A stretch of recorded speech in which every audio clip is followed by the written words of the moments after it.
Bonjour et bienvenue à cette nouvelle capsule de Classe Affaires. Suzy Baudouin, coach exécutive et votre animatrice.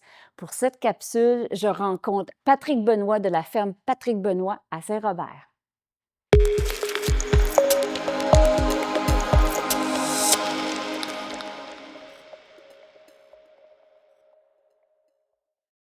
Patrick Benoît, enchanté. Enchanté, Suzy.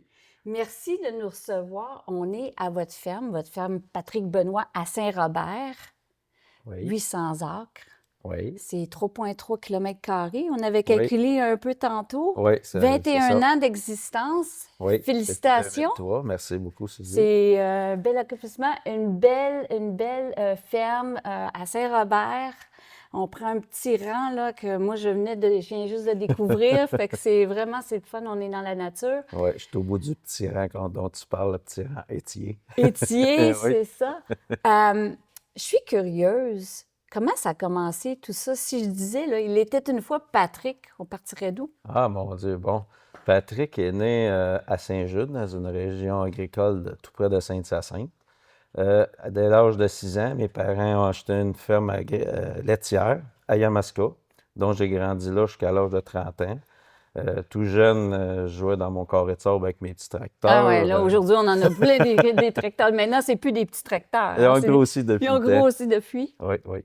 Donc, ça vient de loin. Puis, au niveau des études et tout ça, par la suite, bon, on est passé du carré de sable avec les petits tracteurs. Oui, le carré de sable des petits tracteurs. J'ai toujours suivi mon père au champ. J'ai toujours aimé travailler la terre. J'ai été à l'école suivre. J'ai fait un cours de soudure, diplôme de secondaire 5 en soudure, qui me sert sur la ferme à faire quelques taponnages, quelques réparations, des petites constructions, des petites Mhm, inventions mhm. que je fais à la ferme. Fait que c'est ça, là, pour l'instant, que je suis. Que ça m'a servi, là, cette éducation-là. Puis, euh, qu'est-ce que vous vouliez apporter de différent? Qu'est-ce que fait que vous avez choisi ce type de ferme, ce type de- d'agriculture, si je peux dire? OK. Bon, ben, c'est ça, tout jeune que j'aimais travailler la terre avec les tracteurs à faire là, puis j'aimais l'odeur de la terre aussi, la senteur que C'est ça vrai que ça sent dégageait. quelque Ouais, chose, hein? l'odeur que ça sent quand tu travailles le sol. Puis, avec le temps, puis dans la situation géographique que je suis tout proche du lac Saint-Pierre, des zones du littoral, j'ai toujours une inquiétude avec la qualité de l'eau, la Mhm. biodiversité, ces affaires-là. Fait que c'est là qui m'a amené à faire une transition biologique de l'agriculture pour essayer d'amener moins de pesticides, de produits chimiques dans ces zones-là, que je trouvais qui étaient peut-être pas adéquats pour ce milieu-là. Fait que j'ai parti dans cette technique-là, qui donne aussi une plus-value à la ferme. Mhm. Puis aussi, au-delà, ben, j'ai voulu aller encore plus loin, puis je travaille beaucoup sur la qualité de mes sols, qui m'amène beaucoup plus de rendement aussi, puis qui améliore la qualité de l'eau, la biodiversité, et tout Donc, ça. ça aide pour la santé des sols, Oui, la santé de l'eau c'est ça. et l'environnement, donc, et au niveau, j'imagine, après ça, le produit fini, donc dans les semences aussi, côté pour la santé de l'humain. Oui, c'est ça. Puis, est-ce que ça a été une transition facile? Est-ce que... Ouais, chaque transition a Ah, c'est ses défi? défis. Bon, j'ai été suivre quelques petites formations, exemple au setup de Victoriaville, pour avoir vraiment une petite base, là, comment Oui. le fonctionnement de faire une transition biologique.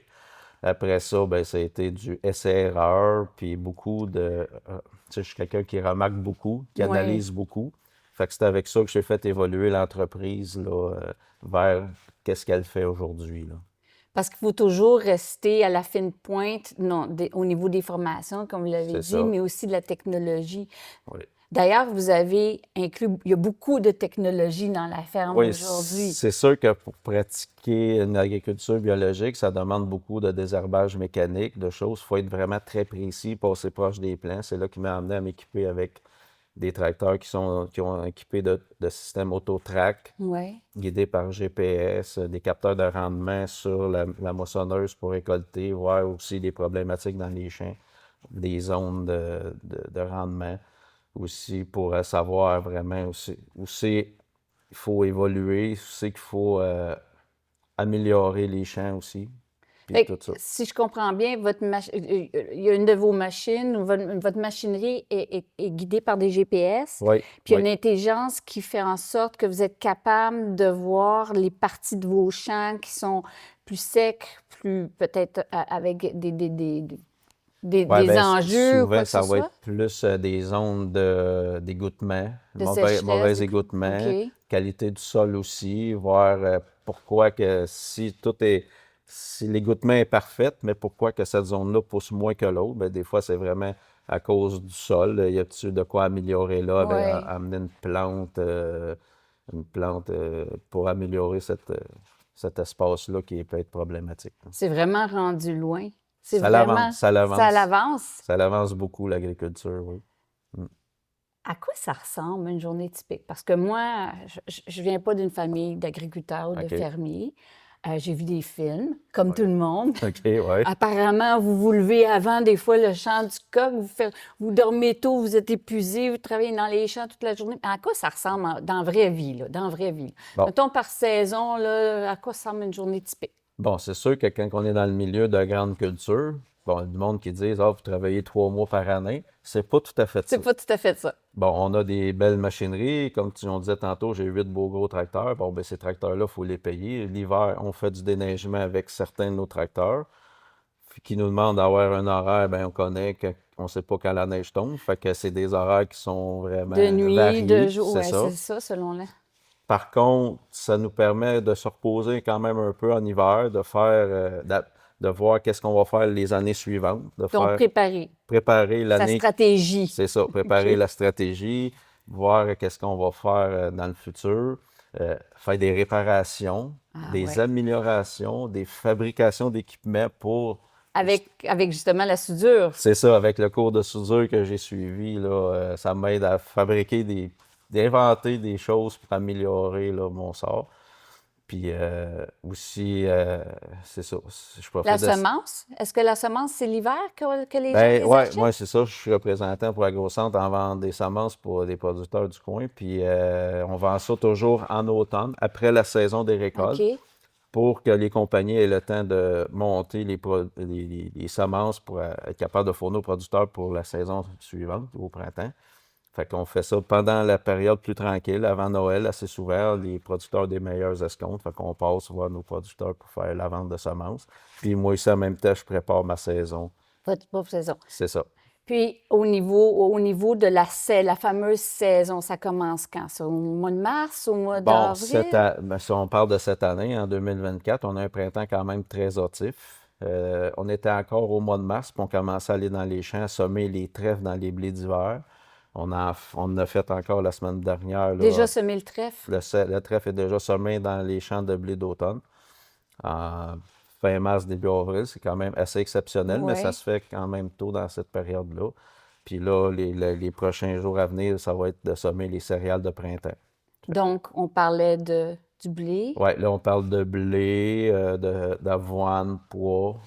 Après ça, il va arriver la période qu'on va semer le maïs, le soya. Ça, on attend que la période soit plus chaude pour faire ces cultures-là.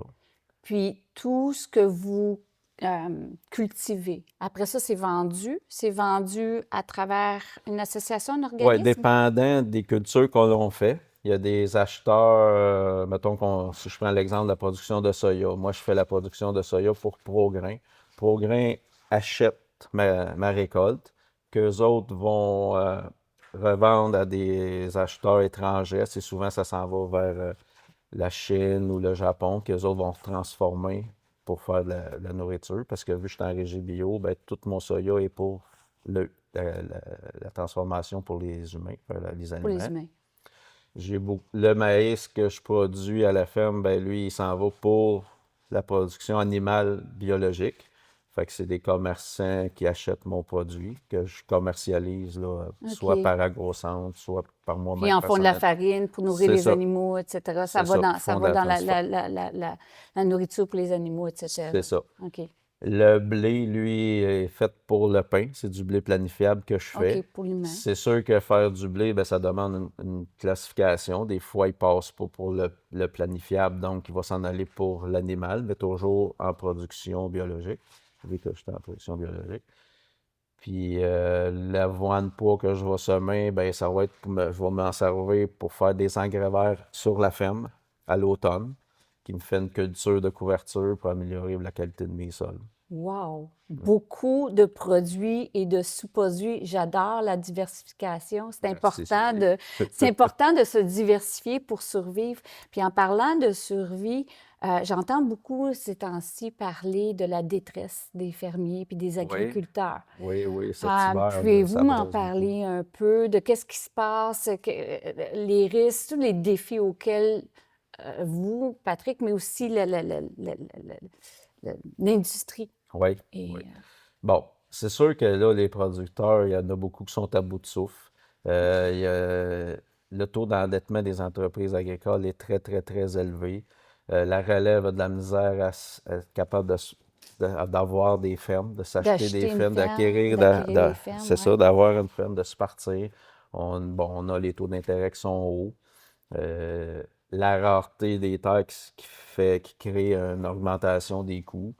Des prix de vente de produits qui n'arrivent pas avec le coût de production. Ouais. Les Donc, ils producteurs, sont pas, c'est un peu, OK, ça fait que c'est c'est ça, pas vraiment aligné, là, en c'est ce ça. moment. OK. Oui, on a connu des années meilleures, mais là, présentement, on s'en va vers un creux financier.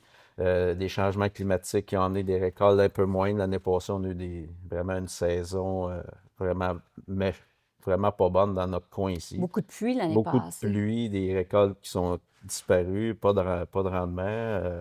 Ça Ouais. a amené moins d'argent dans le portefeuille. Puis ça crée des problèmes. Puis beaucoup plus de charges aussi de papier à remplir, les normes environnementales, il faut s'adapter. Ça demande de l'acquisition d'équipements, mais quand on n'a pas la liquidité, ben, le producteur, ça crée un stress. Ça crée un Ça crée stress. des inquiétudes. Les producteurs, un moment donné, ils se révoltent, là. On Ouais. entend des petites révoltes. Aussi, il y a de la détresse. Ça affecte le mental aussi. Quand que l'entreprise va pas bien, quand elle est en voie de... Ça baisse, puis des fois, tu as peur de perdre. Même il y en a qui vont perdre leurs entreprises. Ben, À c'est cause dur, de là, l'aspect moralement. financier C'est ça. qui ont du mal à suivre la parade, les normes, la C'est technologie, c'est etc., ça. compétitionner. Puis il Oui. y en a aussi qui n'ont pas de relève. C'est ça, il y a du monde qui n'ont pas de relève. Puis, ils ont travaillé toute leur vie, qui ont une valeur d'une entreprise marchande, mais qui n'ont pas nécessairement d'acheteurs pour ça.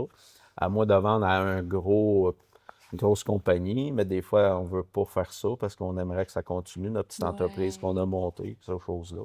Ça aussi, c'est toutes des inquiétudes que l'on vit, là. Oui. C'est vraiment parce qu'on y met, tu sais, puis ça, c'est pas juste une image, là, on y met, j'imagine, son cœur, sa vie entière, hein. C'est des heures et Ouais. des heures et des heures. Ben, je te dirais que, Suzy, avec mes années que j'ai vécues dans l'agriculture jusqu'à date, après mes 21 ans d'être producteur moi-même, euh, c'est un métier de passion. Oui. Être agriculteur, c'est une passion. Puis chaque producteur qui va persister dans le temps, ben, c'est des vrais passionnés. Hmm. Mais ça, avec le temps, ça peut épuiser les producteurs aussi. Puis cette passion-là, ben, tu peux la perdre à un moment donné à cause des charges, des choses comme Hmm. ça. C'est pas toujours évident. C'est pas toujours évident. C'est ça. Mais un vrai passionné, ben, il comptera pas ses heures, mais il peut amener un épuisement aussi de ce côté-là.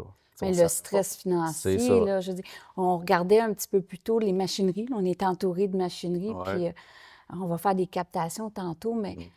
c'est des beaux petits tracteurs, là. Ah, c'est super beau à regarder. On est loin des petits tracteurs avec lesquels vous Oui, jonglez oui, dans oui. votre carré de sable, là. Mhm. Euh, c'est pas donné. Non, ça, c'est pas donné. Puis, je te dirais, depuis 3 ans, ces belles équipements-là ont doublé en prix de vente. Fait que nous, on passe en dedans de 3 ans d'acheter des équipements qui ont doublé, Oui. mais qu'on vend le grain, là, présentement, on vend le grain moins cher que là 3 ans. Oh, OK. Fait que c'est pas évident, Fait qu'il y a là. vraiment une C'est ça. disparité, C'est là, dur à une suivre, là, inégalité. le marché, là. Mm. Un tracteur typique là, qu'on a Ouais. besoin, comme ça, dans votre type d'agriculture, Mhm. ça prend combien de temps à se payer? Bon, dépendant ce que l'on utilise. Bon, si Ouais. on prend le plus petit tracteur qu'on peut faire du déneigement avec, ces affaires-là, au prix qu'il coûte, on peut être capable de le mettre rentable sur 10 ans. Ou OK. qui va s'autofinancer après 10 ans, il va être capable d'être payé. La grosse moissonneuse batteuse qui coûte presque 1 million aujourd'hui, neuf, et même un peu plus, dépendant de son équipement, ben elle, on va la financer sur 10 ans, mais elle perd autant que qu'est-ce qu'elle nous coûte. Fait Mmh. qu'elle est toujours à remplacer. Fait que c'est long, c'est long. C'est des beaux défis. Ouais, De c'est long. là, le besoin de se diversifier pour avoir un peu comme vous, C'est là ça. vous, avec votre soudure, comment on dit ça, vos talents de soudeur, Ouais. hein, vous êtes capable de vous diversifier. Je pense que vous changez vous créez de la machinerie. Ouais, ouais, ouais, je fais comme exemple en arrière, là, la petite machine APV pour semer le trèfle. Bon, j'ai dû l'inventer de moi-même pour être capable de faire ce que je voulais faire. Il existe les bases de ce produit-là, mais pour l'appliquer, il faut faire la rampe, il Ouais. faut savoir comment la faire. Fait que mon cours de soudure me sert à faire ces choses-là. J'ai pas de plan qui arrive avec le commerçant, c'est moi qui l'invente, qui le fabrique à partir de... Donc, la diversification, on parlait de vos propres acres Ouais. d'agriculture. Vous travaillez aussi pour les champs de d'autres Oui, personnes. on fait les travaux forfaits justement pour payer ces belles machines-là. Ces belles machines-là, il faut que ça se paye, ces bébites-là. Oui, La semence, oui, le déneigement. oui.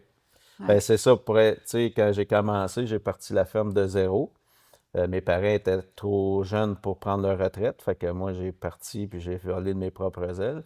Mais pour être capable de me payer une ferme, ben, je devais faire tous ces travaux-là, aller travailler pour ouais, d'autres producteurs, faire le déneigement, la vente de semences, c'est tous des petits à côté pour aller chercher un petit revenu, pour être ouais, capable de passer à travers de toutes ces choses-là, pour ouais. être capable d'avoir une entreprise aujourd'hui qui est quand même viable. Puis elle est très viable et vous avez de la relève, votre Oui, fille. j'ai de la relève. J'ai ma fille Kéléane qui est très intéressée, qui travaille sur la ferme avec moi. J'ai mon fils Michael qui, lui, a sa petite compagnie, mais vient faire quelques heures sur la ferme. Un peu de déneigement avec nous l'hiver. J'ai ma fille Anne-Claude qui, elle, travaille à l'extérieur, mais qui suit quand même la ferme, puis qui a quand même fait un peu de tâches là, Ouais. avec nous sur la ferme aussi à l'occasion. Patrick, ça tire déjà à sa fin, notre entrevue, notre Déjà, entretien. Oui, ça passe vite. ça passe très vite, oui. Euh, Comment est-ce qu'on peut vous aider? Comment est-ce qu'on peut aider nos fermiers, nos agriculteurs? Comment est-ce qu'on peut vous aider? Bon, d'un, c'est essayer de comprendre comment est-ce qu'un agriculteur peut vivre sa passion avec Hmm, tous les défis, les changements climatiques, les normes environnementales qu'il peut vivre à chaque jour dans le quotidien, en se faisant des fois même viser comme pollueur, mais qu'en réalité, on est plus là pour sauver puis nourrir le ouais. monde. Euh, c'est un message que j'aimerais dire, là, Déjà de vous que comprendre. c'est ça, de nous comprendre, puis de voir qu'on est très important, Oui. que si nous, on n'est pas là, je ne sais pas de quoi qu'on va manger, mais c'est ça, de nous supporter là, dans qu'est-ce qu'on fait, là. Puis d'acheter biologique. C'est sûr, ben, pas D'acheter pas nécessairement juste biologique, pas mais juste d'acheter biologique, vos... mais acheter localement. Puis nous, au Québec, on a des normes environnementales à respecter, mais ce produit-là nous coûte cher à produire, mais il faut être capable que le monde comprenne que ça a une plus-value aussi, ces Oui. choses-là. Fait que si on a ces exigences-là, qu'on soit supporté par nos gouvernements aussi en arrière de tout ça, là, pour être capable de fournir ce produit-là qui nous demande. Merci. Ça me fait plaisir, Merci, Suzy. Patrick. Ça me fait vraiment plaisir. Très belle entrevue. Ben oui. Euh, Beaucoup, beaucoup appris. Je pense qu'on aurait pu jaser encore très, très longtemps. Oui, j'aurais aimé en dire encore plus, mais on va en garder pour une On va prochaine la fois. garder pour la prochaine fois. Merci beaucoup. Ça m'a fait plaisir, Suzy. J'espère que vous avez beaucoup apprécié cette capsule avec Patrick Benoît. Comme vous avez pu le constater, dans cette industrie-là aussi, il est important d'innover, de faire une saine gestion des risques et d'être toujours à l'affût des nouvelles technologies.